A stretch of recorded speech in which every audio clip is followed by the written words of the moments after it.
인화전공의 2025년 결산 실적 지금부터 분석해 보겠습니다.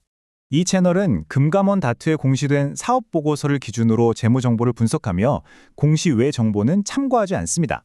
먼저 기업 개요부터 간단히 짚어보겠습니다.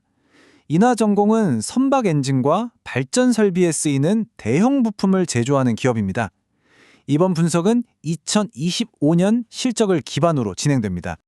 2025년 실적에서 눈에 띄는 주요 변화는 크게 세 가지였습니다.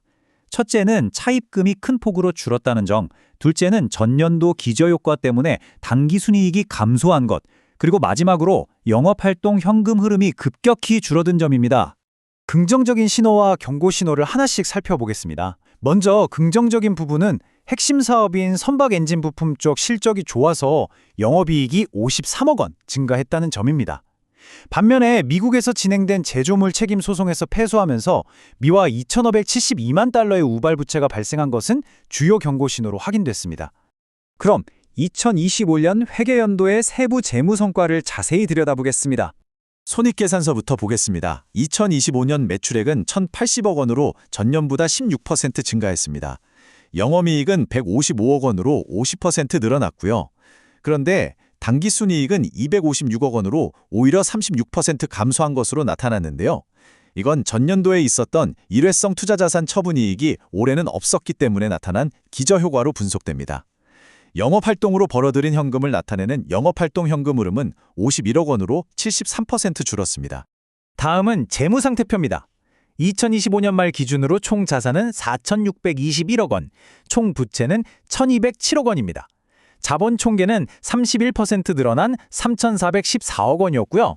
여기서 특히 주목할 부분은 총 차입금인데 627억 원으로 전기 말에 뒤에서 절반, 그러니까 50%가 감소한 것으로 집계됐습니다. 금액으로 보면 총 차입금이 전년 대비 618억 원 줄어든 겁니다. 말씀드린 대로 딱 절반 수준입니다. 자, 이번에는 재무 데이터를 바탕으로 회사의 내부적인 강점과 약점을 분석해 보겠습니다. 먼저 강점입니다. 핵심 사업에서 14%의 영업이익률을 기록했고 총 차입금은 절반 수준으로 줄었습니다. 또 유동 비율이 210%로 개선되면서 단기 유동성 위험은 낮은 것으로 나타납니다.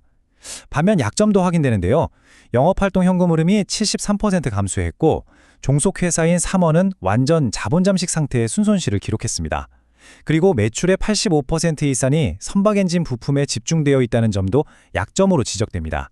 이어서 회사 외부 환경에서 비롯되는 기회와 위험 요인들을 살펴보겠습니다. 기회 요인으로는 먼저 친환경 부품에 대해 수요 증가가 있고요.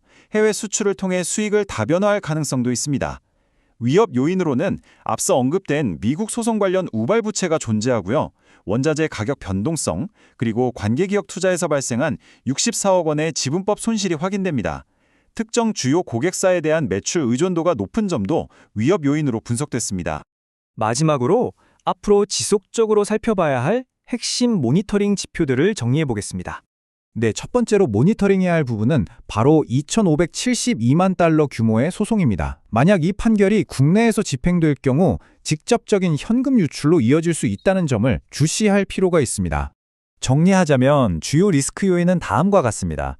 미국 소송의 국내 집행 가능성, 영업활동 현금 흐름의 악화, 그리고 종속회사의 자본 잠식 지속 문제입니다.